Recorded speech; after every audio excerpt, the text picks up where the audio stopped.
What's up, heroes? Welcome to the Producer Life Podcast, episode 88. Today I'm joined by ZeXter, an American Pakistani DJ and producer from Atlanta who makes a range of four-on-the-floor music from techno to progressive house. In March this year, he was part of a #1 chart-topping EP on Beatport on the collaborative Devil's Breath release by Black Square Recordings, and has also released on a variety of labels including Pure Dope Digital, Format Recordings, Intact Dark Balance, Southern Exposure, and he's a regular on White Line Music. ZeXter's unique sound stems from his love of European dance music, his classical instrument training, and his degree in sound design. During this episode, we discuss his international roots, his production process, and picking a label. But before we jump in, I want to thank Melodics.com for sponsoring this podcast. If you haven't heard of Melodics, it's an amazing desktop app that works with any MIDI controller and allows you to learn finger drumming, piano playing, or even electronic drums. There are a bunch of different options on different ways to learn within the Melodics app. Once you pick your instrument, drums, pads, or keys, the app has multiple different learning options ranging from a structured lesson plan to individual courses such as daily warm-ups, hip-hop synchronization, and dancey rhythms. You've also got the option to pick individual lessons broken down by topic, grade level, and genre. All of these options let you tailor your Melodics experience to your needs and ability level, which in turn speeds up the learning process. Another great thing about Melodics.com is that there's no cost for trying it out. They've got 60 free lessons and just about any MIDI controller will work. From there, if you'd like to subscribe to unlock additional premium content, use ProducerLife-20 for 20% off of an annual subscription or 20% off a monthly subscription for the first 3 months. Again, that's ProducerLife-20. And that's a great way to support this podcast. And now, cue the intro music. This is the Producer Life Podcast with your host, the House Ninja. Bringing you actionable ideas to improve your music and get it heard.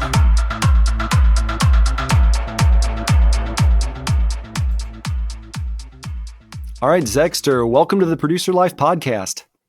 Thank you for having me. It's absolutely my pleasure. I'm looking forward to this. And why don't we kind of start at the beginning? How did you get your interest in electronic music to begin with? Yeah, absolutely. So it began back like in the late 90s. I was only like 5 or 6 at the time. But I remember like I'd get invited to a lot of birthday parties back then where they'd have a lot of like the current like dance tracks that were popular. Like more well-known tracks like Barbie Girl or Blue Dabba Dee Dabba Die. But it was that one, Eiffel 65, Blue Dabba Dee Dabba Die, and as well as their other track, Move Your Body. That really kind of like was, I would say, maybe the first instances of me liking electronic music. Because I was like, I really like the electronic synths that they're using, how it doesn't sound like it's made by like conventional, like classic tech instruments. And the music video I remember at the time I thought was really cool. Looking at it now, it's kind of cheesy, but with really dated animation. Yep. But yeah, I really loved the beats and the groove and the 4-on-the-floor format. And then I remember hearing Sandstorm in like 2001. Yeah. I know, of course, we all know how popular that song is. Mm-hmm.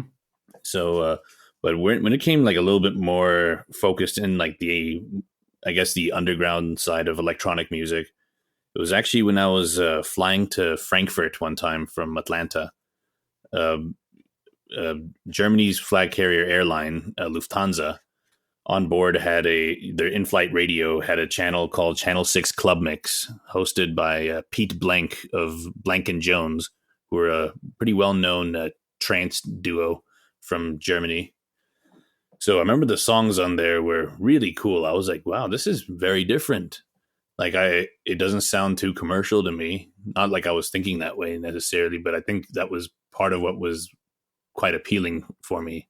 Mm-hmm. I really liked the high energy synths. It was mainly trance music, but there was also some progressive house in there as well. Like one song that really stuck out to me in that episode, in that one flight, was one called Milo Drop the Pressure, which is a pretty funky track. I guess it kind of fits in the progressive house, just or just left field house genre. Okay. But Well, it does. I remember thinking this is fun. I like what he's done with his voice here. I like the bass line. I like the beat. And then I started learning different names as well. Like, because I flew on that airline a lot. So I'd always listen to that channel every time. So that's how I ended up discovering artists like Paul Van Dyke, Armin van Buuren, Eric Prydz. So Eric Prydz, he's also a very big reason, because when I heard his music, he's like the king of like progressive house almost. But as I started listening to him a lot more, and this was years later, it was kind of through that where my love for progressive house came from, was basically like guys like him and Deadmau5. So that resurgence, basically, because even though I had like liked a few tracks, like when I was like always flying on that airline, it wasn't until like I was in college that I decided to like really learn more about these genres, and maybe even because that was when I had started my program at SCAD, which is where I went to college for their sound design program. And I remember thinking like, this is the perfect opportunity to learn how to make that kind of music. So through that, it was just a lot of discovery of different similar sounding artists, not just listening to one artist with one sound, listening to many artists with similar sounds. Okay. Now, when you went into college for a degree in sound design, was it also audio engineering, or was that like a double major or a minor? Or? So, the overall program was called sound design. So it covered a lot of things, but their main focus was definitely actually on post-production for motion picture, like TV shows, animation, and film. But there was definitely also a side of it that was musical as well. So that's where like classes like sound synthesis or MIDI technologies or music for motion pictures or recording 1 and then recording 2. Those were the ones that definitely stuck out to me a lot more, because I felt like that was more the direction I wanted to go, even though the school themselves were definitely trying to push the film and television side a lot more, because I think there's a lot more jobs and money in that way. Yeah. And SCAD definitely focused on trying to help you with like get a career out of your art, not just making you a good artist. Okay. What was taking you back and forth to Frankfurt? It's because since I travel internationally a lot, my dad's job had us moving around a lot when I was little. Like he would be posted in all these different countries, so we'd always fly Lufthansa whenever we'd go from wherever we were living back to the United States or so. Like whenever we'd visit Pakistan, because if Pakistan is not considered a very safe place, not a lot of airlines go there. So we'd often have to take several routes to get there. So Frankfurt is just that's like the hub city for Lufthansa Airlines. So we would just go through that airport a lot. Okay. I've never actually been outside the airport there.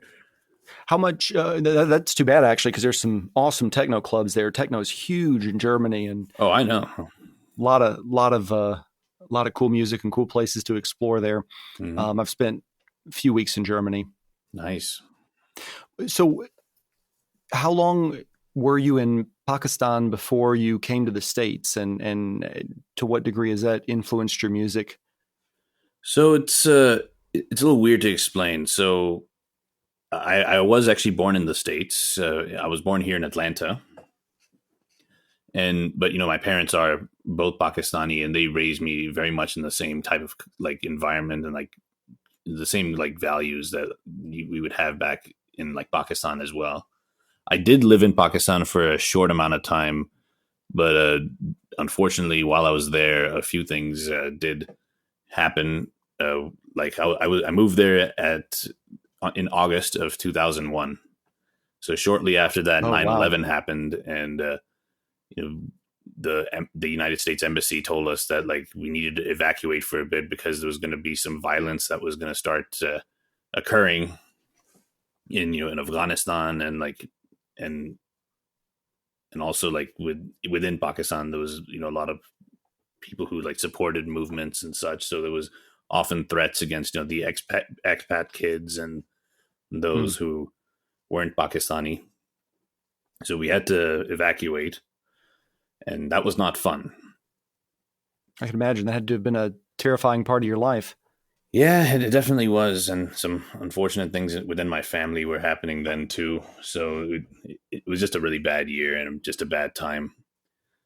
And we Okay. had moved there from Egypt, actually, which is where we were living back then, and then we moved to Pakistan. Then I came back to the States right at when that happened. Okay. And I So, think I read you also have relatives in Jordan as well. oh yeah, my parents live there right currently. Wow. Okay. So you've really got an incredible amount of international exposure. How does that affect sort of your worldview and your perspective and your music production, if at all? Uh-huh.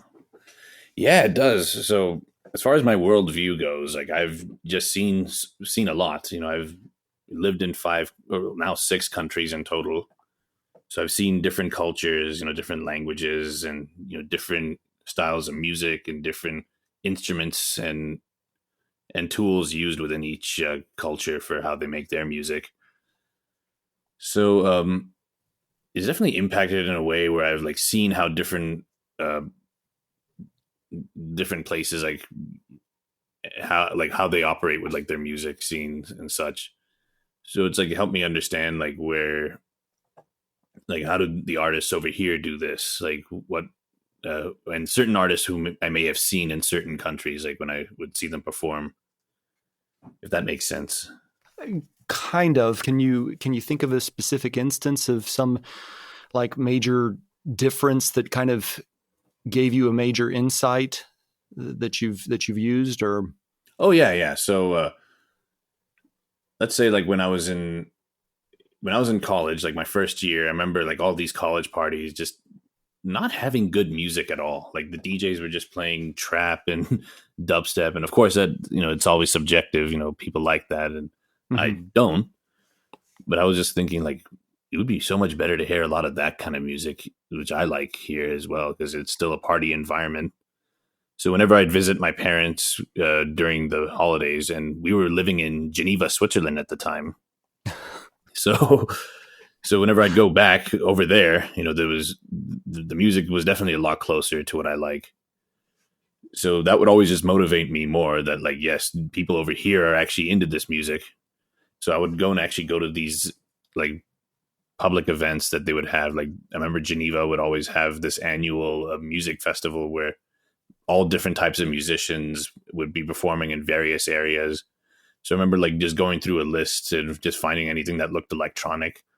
So I found one and I just went to this one park, and I think I was the only one who attended that thing. But yeah, there were these DJs who were spinning vinyl and playing some minimal house, and I was like, I really like what they're playing. Like, there's not a whole lot going on in these tracks, but I really appreciate the way they're mixing, and I appreciate the way that this music has this kind of repetition that still like locks you into some sort of trance. Yeah, and I'm sure they appreciated you as their only audience member. Yes. Okay. So, all right. So all these different international experiences, exposure to a lot of different electronic music and sounds, and then of course you're drawing from your sound design degree. Talk to me about your current sound. I mean, most of what you're doing right now is sort of hard techno. Is that fair? Somewhat.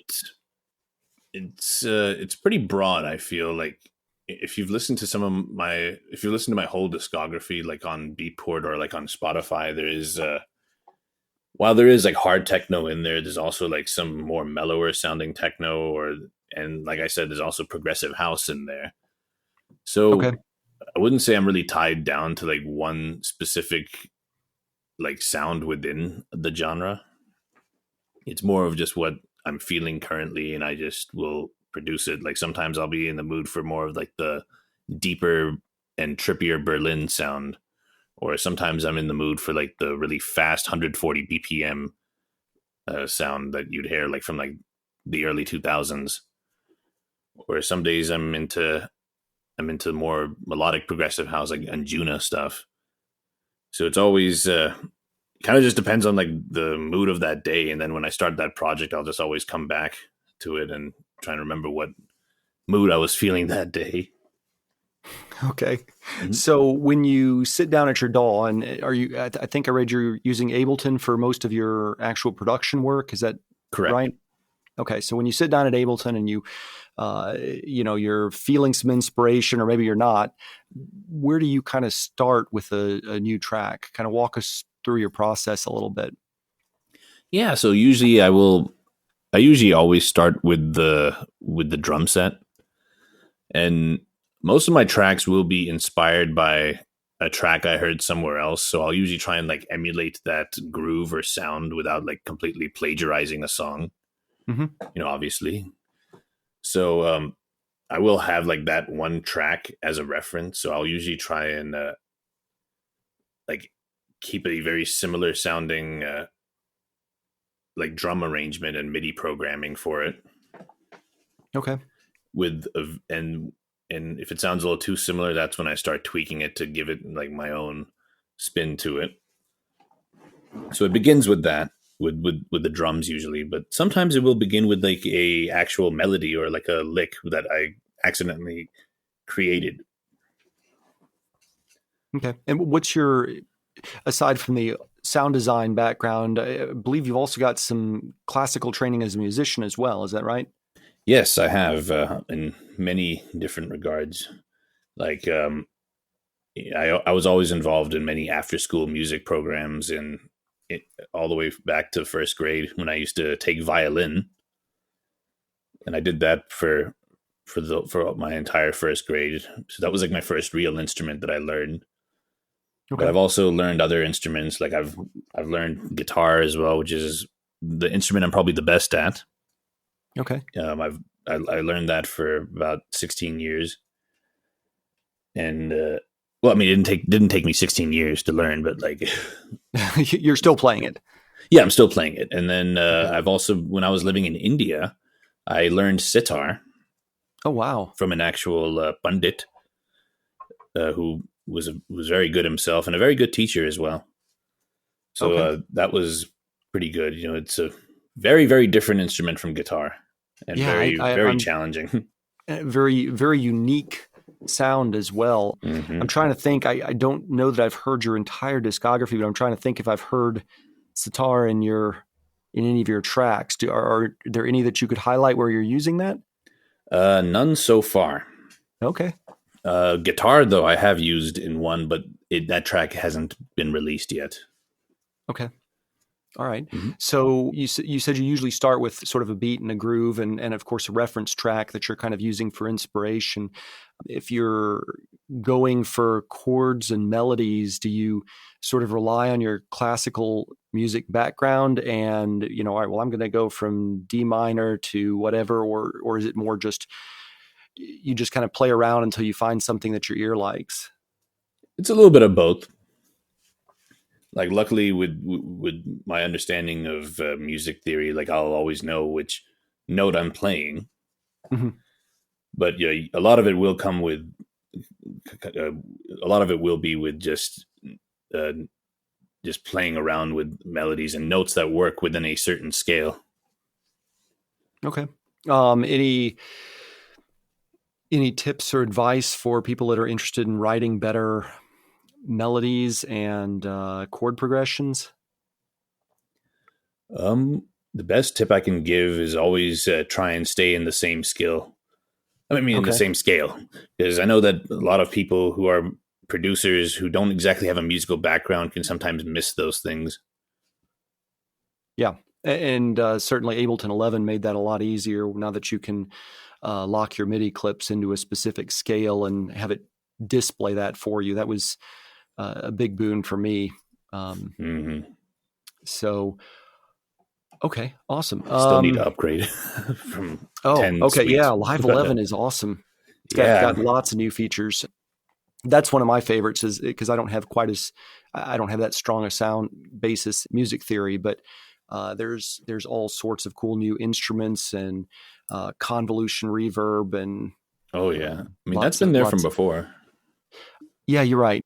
with Max for live stuff. Yeah, so lot of good stuff in 11. What? So your latest release is the Inertia EP, and that was the original track plus a remix and then Accelerator and a remix, and you collaborated with multiple different artists. Frequently, I see collabs with one extra artist, but you had three. Tell me about sort of how that EP came about and how the collabs occurred. Okay, so first off, I've actually had a release that came out just a couple of weeks ago, actually. Oh, Since that terrific! one, What's yeah, what's the most recent? it's called Pulsator. Okay. Yeah, but I can still talk about it, the Inertia EP, because it is actually pretty cool the way we made that one. Okay, well let's talk about both. Absolutely. Why don't we start off with either one, whichever one you want to go with? Yeah, so I'll first start with Inertia. So I was actually visiting my parents in Jordan last December. So I actually made this one while I was there. Inertia had primarily been made by Nick Well, who's one of the collaborators on there. Mm-hmm. I just added a few little things like with the drums, but the main one I actually created was Accelerator. And the way the collaboration for that worked was that 18 East, who was the main head of the project, and Nick Well, they both sent some sounds that they had like made in like their DAWs, like with like their VSTs, or some of them with like actual hardware, and told me to make a track out of it. So I did. And the final product was really well received. And then this guy, Sigabort, who remixed both of these tracks, we just sent him the stems and he did the remixes. And then we had the release come out in June of this year. Okay, great. And how did you know these people originally? Were they personal friends or people you ran across in social media, or maybe people you performed with? So 18 East is the label head of White Line Music. Okay. That's the label I mainly release with. Of course, Inertia was on Physical Techno Records, but we still collaborated because of how long we've known each other, which is about a little over 2 years now. Okay. It actually began with a local producer and label head here in Atlanta, Rascal, who runs Southern Exposure, and he had received a track from 18 East, and he asked if I wanted to remix the track that he had made, and I heard the original track and I thought it was pretty good, so I decided, yeah, I'd be happy to remix this. And then through that I started chatting with 18 East a lot more. He told me about how he had just started his new label, White Line Music, and he was interested in signing some of my music. So through that we developed quite a relationship of he really likes my sound. He definitely champions me as one of the White Line artists, and it's given me a lot of opportunities ever since. Because White Line Music has now had 2 showcases in Amsterdam during ADE, and I've gotten to play both of them. In fact, I ran the one that just happened this past month. That is awesome. Congratulations. Thank you. That's one of the biggest sort of music dance events on the planet, isn't it? I think it's up there. Yeah, a lot of people definitely come for it. That's a huge one. So yeah, congratulations. What was ADE like? Oh, it was great. First off, the city of Amsterdam is always great to visit. I love the people there. I like walking around. I love using public transport, and just having lived in Europe before, like I always just love coming back. I feel like there's a lot of things that they do really well over there that the US should take notes on. Mm-hmm. Yeah. Yeah. But I feel like that's one of the biggest benefits of international travel is you get a much broader perspective, and either you appreciate what you have back home or you realize, hey, there's a lot of things we could learn from these other cultures. Exactly. Yeah. I feel there's always more to learn from others. But As far as ADE itself went, I had a great time last time I did it, and this time was also great. It was just great to be around like other like-minded artists and people who I'd only like talked with on social media, and to finally meet them face to face, and just seeing that like we all had like just being able to discuss things and knowing what each other is talking about. Yeah. And also, I much prefer like the European sound, the techno. I feel sometimes business techno lately is not as fun, and a lot more people play that here in the United States than they do like the more underground sounding stuff. So, What do you feel like is the sort of defining element between European techno and US techno? What is it about that sound that you prefer? I prefer like the fact that it can be less melodic. I love melodies, but I like the hypnotic sense that you get from loops of like synths or even loops of like percussion that are like the main hook of a track. I find that a lot more appealing, at least lately. Like that's Okay. how my current sound has been. Okay. So I guess that's a good time to loop back to Pulsator as your most current track. Mm-hmm. Tell me about that and So yes, this is a very special track. So I don't know if you've pulled it up on Beatport or anything, but yeah, I'm doing it now. okay, yeah. So the name of the release is called Fragments. It's a White Line Music release, and it's basically a compilation release with songs from multiple artists.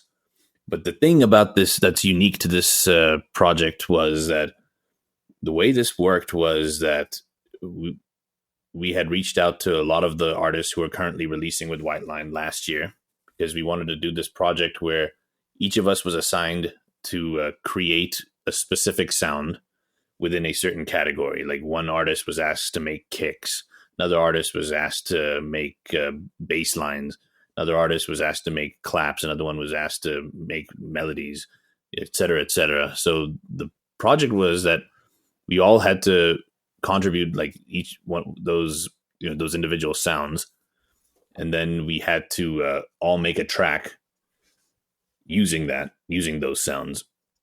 We weren't allowed to use any original sounds that we created, and we all had to use the exact same you could say sample bank, which was all of our sounds.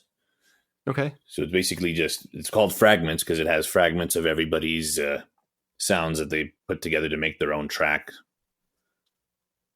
Wow, that's a cool process. Very nice. So what did you originally contribute to it? Which part of the track? I did melodies. And Melodies. Okay. and the one melody that you hear in Pulsator is one that I created. Everything else in there is all sounds from other artists. I can't quite remember what was from who, but I'd have to open up the project again. But yeah, all those sounds that are in that track, apart from that melody I created, were all contributed by somebody else. Okay. I will take a listen to that as soon as we're done here. When you were writing the melodies, are you pushing keys on a MIDI keyboard, or are you drawing it out with a mouse in little loops, or how do you like to come up with melodies? Yeah, I do both. Like I'll Okay. first play it on the keyboard, and then after that I'll program it in. Okay. When that was released, was there a sort of strategy that all of the artists agreed upon for marketing and promoting it, or was it mostly the label, or what did you guys do to promote that Pulsator? Well, I guess just the same way we've promoted all of our releases. I mean, it's the label will do their own promotion as well, like through their social media pages. But 18 East usually expects all of us to make posts about our own stuff as well, and most of them do. Like a few of them don't, and then he usually just doesn't work with them again. Not pulling their load. Yeah. Yeah. Okay. All right. But there wasn't sort of a broad coordinated marketing strategy. Hey, we want you guys to post about this topic, or, this piece of the album art here. It was more just, hey, make sure you guys are keeping up chatter about about the release. Yes. For this one, yeah. A few releases in the past have been given a little bit of different strategies, with being sent to promo pools. Okay. Mhm. Okay. You mentioned most of your music gets released with White Line Music, and you got to spend a little time working with them in London a while back. Talk to me about that experience. Okay, so I didn't exactly work with them because the label is actually based out of Mumbai, India. 18 East Oh, is actually he's from India. okay. But I was still working with them because I went to London last year intending to be there for a fair amount of time to be able to play some gigs and connect with a lot of the people around there and also travel across Europe to meet other people. But I went there in March of 2020. So as you can probably guess, uh, like I pretty much landed 6 hours before they closed the UK border for foreign visitors. So I was very lucky to get in, but there was nothing to do. Like Everything was shut down. everything was shut down. Like I could barely even leave the zip code or the postal code as they call it there. And all my favorite restaurants were shut down, so I couldn't even do that. I had a lot of friends I intended to see, couldn't see any of them. So basically, what I did was just make a lot of music at home and then run a lot of live streams, since a lot of DJs were doing live streams last year. Hmm. So, with 18 East, we put on a lot of online events, featuring certain artists, and that was definitely it was definitely good a good experience in that sense because I got to learn how to work with different personalities, people who different people who are from different places. We have artists who are from some are from Canada, some are from a lot of them are from Europe, some are from Germany, some are from Belgium, some are Italian, some of them are like Americans living in Japan. So it's a good amount of variety that we had. So of course it was very challenging to make sure that we got all the time zones correctly and that everybody was on the same page with that when we advertised it. Yeah. Boy, that was a pain. But What were you guys? Were you using like Restream and yes, OBS and? yeah, I pretty much had to teach everyone how to use OBS. Yeah, Like, everybody was figuring that out last year. That was interesting time. Do you think you'll? Are you still doing any live streams, or is that kind of just died off as clubs have started to open up again? it has kind of died down with me, but I definitely would like to get back on it because there's still a market for that. Yeah.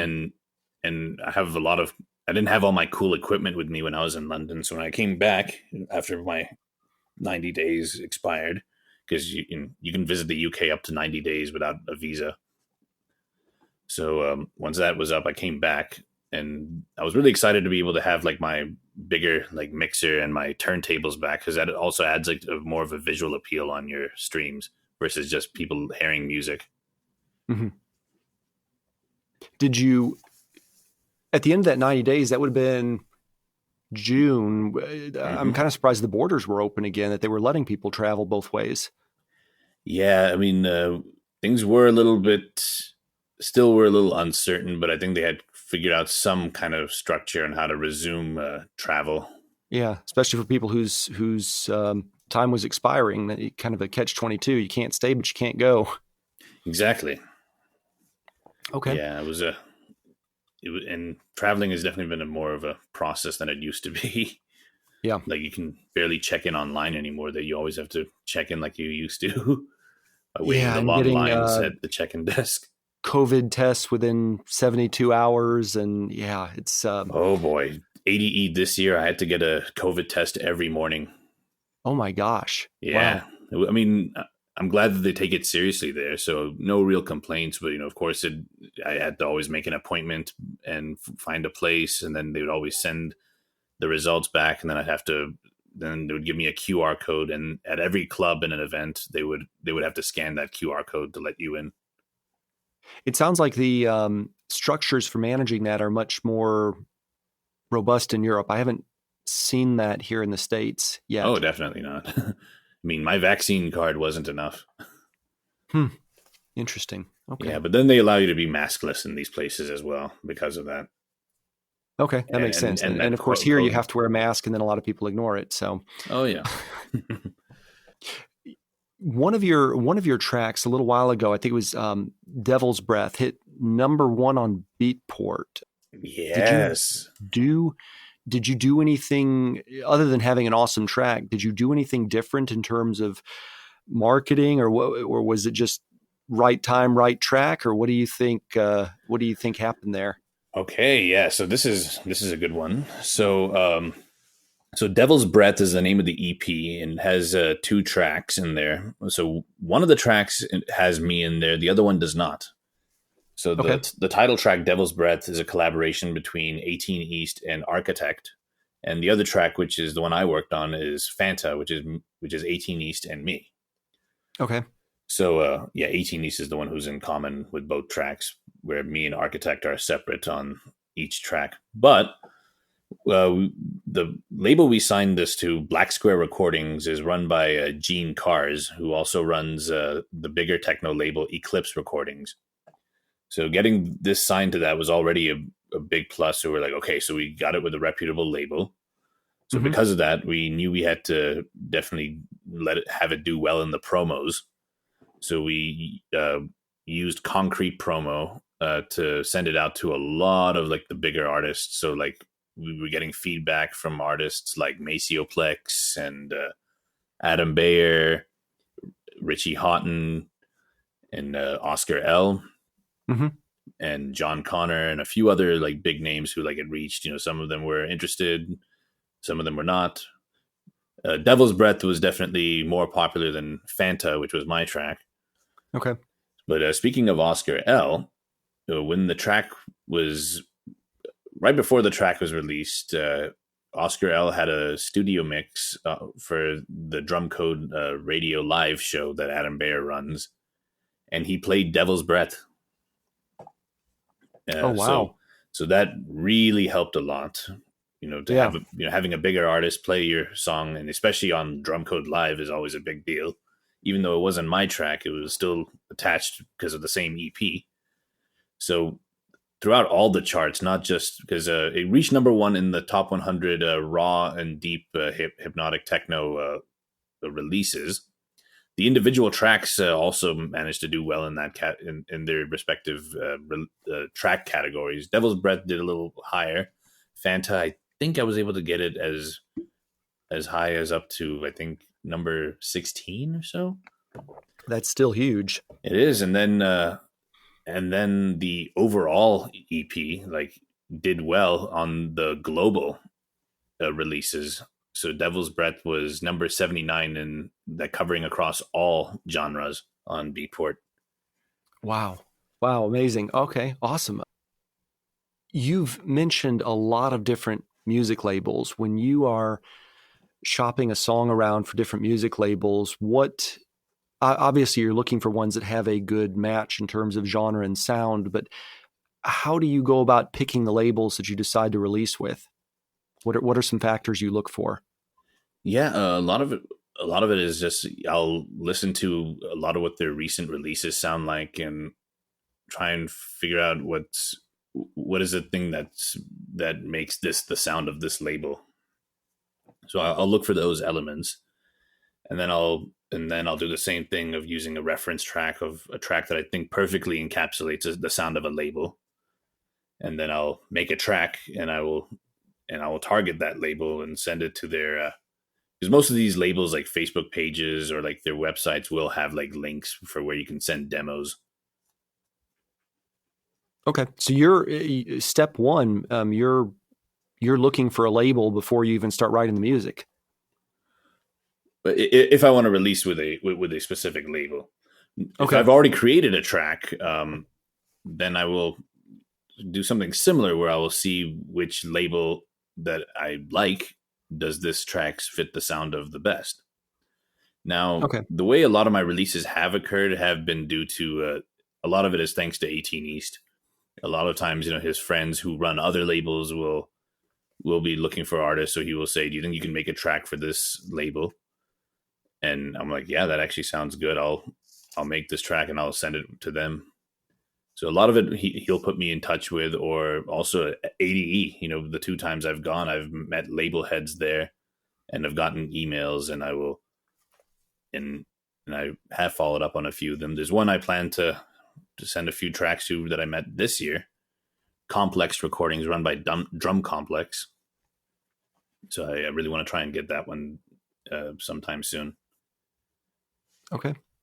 You've traveled all over the place, and I suspect played at many of them, but currently Atlanta is your home. And do you have favorite venues here in Atlanta? Where's the best techno scene, and what makes a great venue?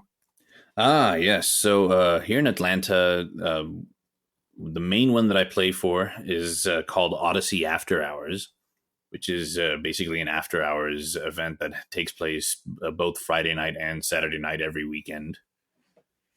And yeah, it's basically where most of the people who have been partying all night go to after the bars and clubs close. So yeah, I'm one of the resident DJs there. Okay. Like there's a large rotation of many other DJs that he books and then will bring back, or if they're not good, he won't bring them back. But there's other good venues I've played at too. There was one that I used to really like, but is unfortunately closed due to COVID, and they didn't survive. Was Music Room. That was a really cool place. Really nice vibes there. Another good place that I've played at was I've also played at Believe Music Hall, which is run by the people who do Imagine Festival here. Yeah. And then I've played a lot of just, yeah. That's a good music festival. I'm sorry, go ahead. You've played a lot of other what? Yeah, and then I've played like a lot of other parties that have been organized that are like just events, which aren't necessarily like a club night, but like sometimes it can be in a warehouse, or sometimes it will be at like an art center. And those are the ones I like the best, the ones which are like the private parties, or the ones which are well, I wouldn't say private, but like the secret parties, the ones that like that kind of have like that old illegal rave feel. Yeah, basically underground. Like you're using a space that is not meant for that, but it still works. Of course, for techno, just like everyone else, I love a large warehouse, with the lasers and smoke machines and a really good sound system. Yeah. When you're getting ready for a set, what do you do to prepare? How do you pick your music, and do you have any, I guess, pregame rituals, so to speak? Well, as far as picking the music goes, I'll usually create a playlist on my USB for that specific gig, and then I'll just go through a bunch of tracks and decide which ones would be good for that night. And I usually don't end up playing all of them, because usually the list ends up being longer than how long my set would end up being. But it just gives me a good narrower like range of tracks, because oftentimes like there'll be certain tracks that I want to play, and I just can't remember the name of the artist because of so many tracks that I have. So it's nice to have that playlist to be able to scroll through and find it there, or just have an idea of like, I want to make sure I played this track and I need to make sure that it's in here. So that's where that goes. So if you have like a 2-hour set, how many tracks do you typically have in that playlist? Probably at least 40. Okay. So pretty selective. And what's your thought process? Are you looking for the most current stuff? Are you looking for sort of your favorites? Are you trying to think about what is it the crowd's going to react to? What's your thought process? So a lot of it is I'll keep in mind like what time my slot is, which place I'm playing at, and I make a prediction on how many people will be there. So, because I always will play according to a lot of those things. So if I know that I'm going to be playing at a smaller, intimate venue, and it's going to be like a little earlier in the night where peak time techno is not the way to go, I'll usually try and find something that's a little bit more smoother, or like a little more mellower. Like just a few weeks ago, I was asked to open for both Drunken Kong and Christian Smith at Crazy Atlanta. So because I knew I was the opening DJ, and everyone knows me for like my pretty energetic high for my techno, like I knew that I had to play something a little different. And that's because I have all these other tracks of different genres that I almost never get to play, but I want to play. So that's where this was an opportunity to play all those. So I remember I made the playlist, and I knew that I just wanted to play something that would start off kind of slow and just build it up towards like start at like 123 and end at 127, which is perfect for Drunken Kong, who went on right after me. Okay. Now you said play tracks you don't usually get to play. Are you still sticking sort of with broadly the techno genre, or were you branching out into other genres? Yeah. Like certain times, like I'm in the mood to play more progressive house, and lately, like the sound for progressive house that I really like is kind of like John Digweed or Sasha, like the ones that just sound really good and are kind of more trippy and less of that slowed down trance, you could say, that which is kind of more of like what Anjuna is. Like I still like Anjuna, but like my sound is definitely more on like the side of like Bedrock or Celador. You really have an incredible knowledge of music labels. More so than I think any other artist I've had on this podcast. You seem to have a real appreciation for different labels and their sounds. I certainly do. Thank you very much. Yeah, it's every label has their sound so that they can stick out. So I'll always like some labels are just always reliable that that they'll just have good music. Yeah, I'm impressed. You said something interesting when you were sort of rattling off the factors as you're planning a set. You talked about who's playing next, the time of the day, the venue, but you also said crowd size. What does crowd size have to do with what music you're going to play? Yeah, so in my earlier days of DJing, we've always had. I'm sure every DJ has gone through this where we've like played to like almost no one, where we were playing to an empty room, or where we actually cleared the room, or where we have moments like that. And every time I've like wanted to play techno, I want people to be there, because I feel it's a genre that if like there's a few people in the room and you're playing really, really like high energy stuff, it doesn't really get them going. Like you kind of have to play a little softer and kind of either build it up for them, or stick to that other sound that seems to get them going. I guess it's kind of tied to the time of the night is maybe more, because generally later at night, you're going to have bigger audiences than if you're the opening act at 9:00. Right. But it also can be like if you have an event and like it's a bust that like not many people end up showing up, then like no matter what time of night it is, and sometimes I make adjustments. And this is something that I've discussed with other DJs as well. Like recently, Jeremy Olander played at Believe Music Hall, and I was really excited to see him. I've been a fan of his for years, and when I was there was not a lot of people there for him. So like after he played, I had a nice chat with him. I said like. And he was like, yeah, I mean, it was fun to play here, but, there's not a lot of people here. And, it kind of fucks with your vibe. Oh, I'm sorry. I don't know if I can say that on here. It's all good. No problem. It kind of screws with your vibe a little bit. You don't know what to play because, I think I did see like a few people who seemed to know who I was. But other than that, like, yeah, I just kind of just do my thing at that point and just try and wing it. Because it does kind of mess with your vibe.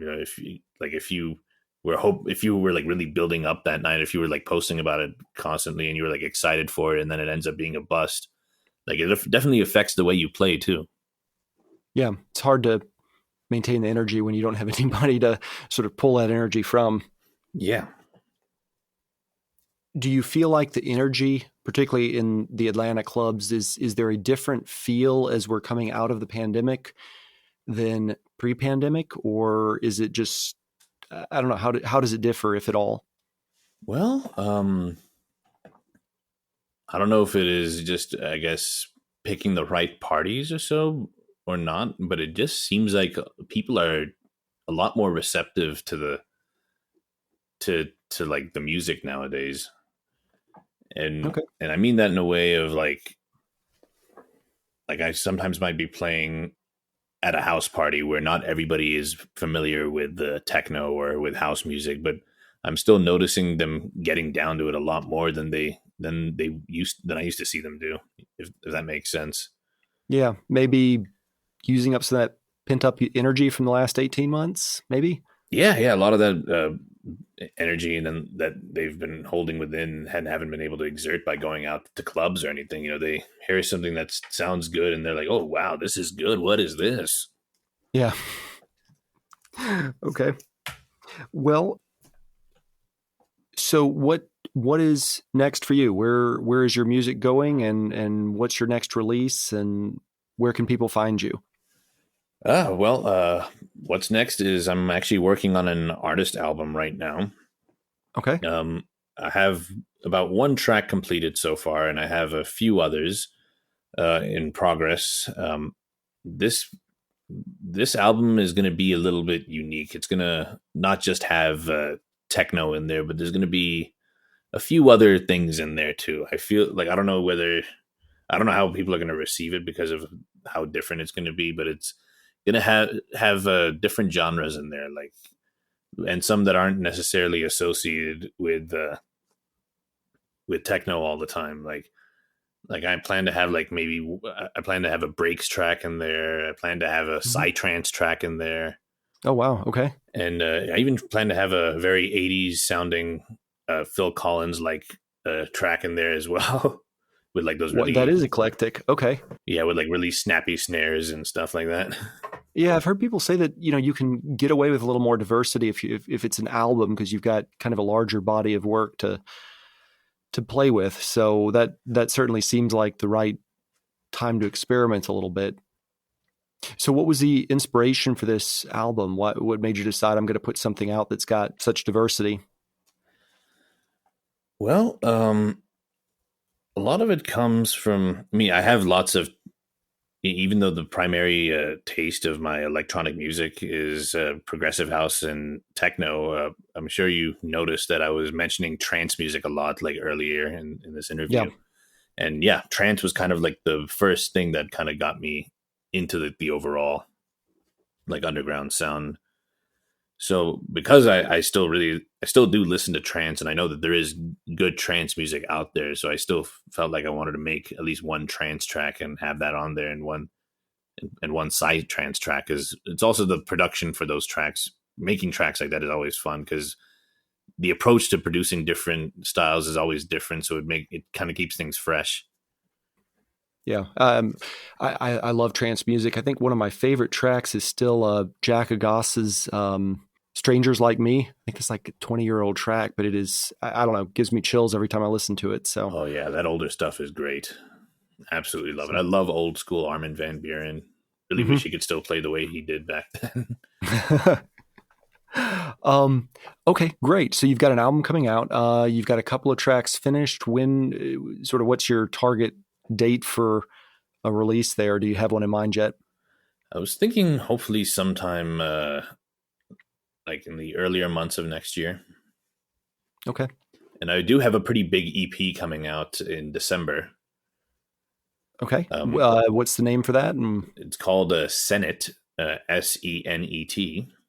okay. It features a remix. It's going to be on White Line Music, and it features a remix by 18 East and another person. And it will, and this is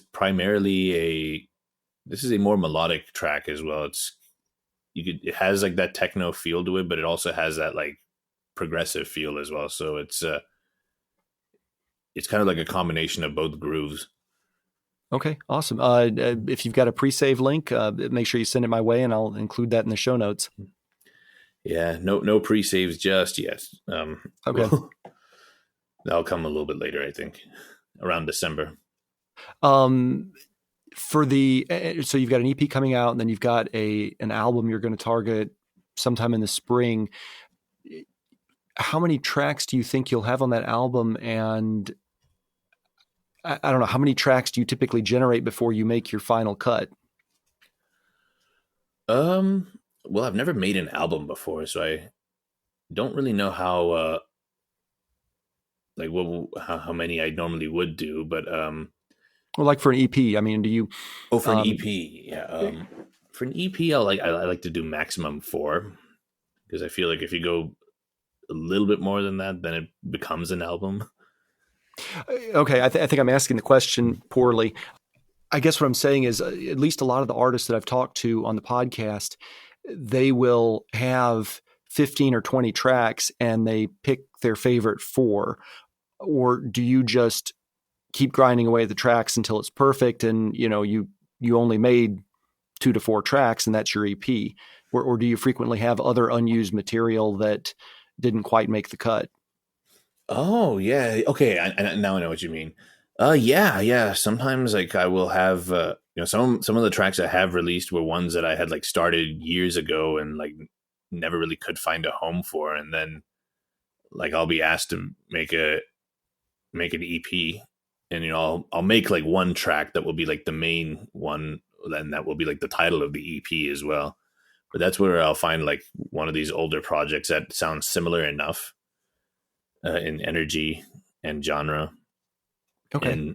And I'll usually like tweak that one up. Like if I haven't touched the session in a while, I'll make sure to tweak it to the point where it sounds more closer to where my current skills are applied. And then Okay. I'll usually send those along with it. Okay. So combination of recent work and then maybe some older things that just didn't get released and you polish them up for your current sound. Correct. Okay. All right. And so you've got the EP coming out, you got the album coming out. Where can people find you so they can follow the progress on the EP and the album? Well, I can be followed on my artist Instagram, which is ZeXter_music. Okay. I post on that quite a bit.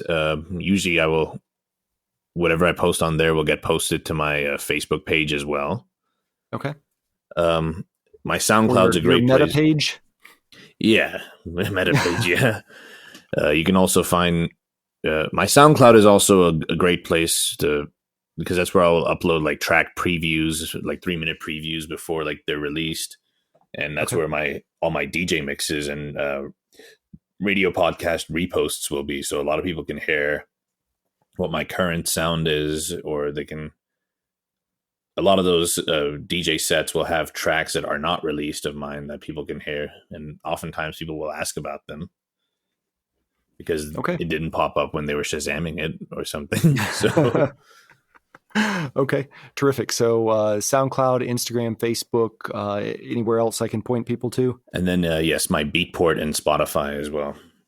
Okay, great. I will make sure to include links to all of those on the show notes. And this has been a great conversation. I really, really appreciate it. And you've got a really cool background, and I love the international experience, and I really enjoy your sound. So thank you very much. Thank you so much for having me. I wanted to wrap up this episode with a quick news and actionable marketing item. Merch has always been a good source of revenue for touring artists, and Spotify is one of the dominant streaming platforms on the planet. Unfortunately, until recently, your only choice for selling merch on Spotify was a company called Merch Bar. While I haven't personally used them, I have heard other artists complain about their policies. On October 20th, however, Spotify launched a partnership with Shopify. You probably have heard of Shopify. They've been around since 2006. They're in 175 different countries, and they have about 1.7 million businesses that use them for e-commerce. They also have a ton of integrations with different websites and email platforms. So, especially if you've got a lot of followers on Spotify, you should probably be considering Shopify as your e-commerce provider. A basic Shopify account is currently $29 a month, but they are offering a 90-day free trial for Spotify artists. I'll have a link for more information in the show notes at producerlifepodcast.com. Look for episode 88. Thank you so much for listening. If you've enjoyed this podcast, please head over to Apple Podcasts or wherever you're listening and leave a rating and review. That would really help other producers find this podcast, and I would love to feature some of your reviews on future episodes.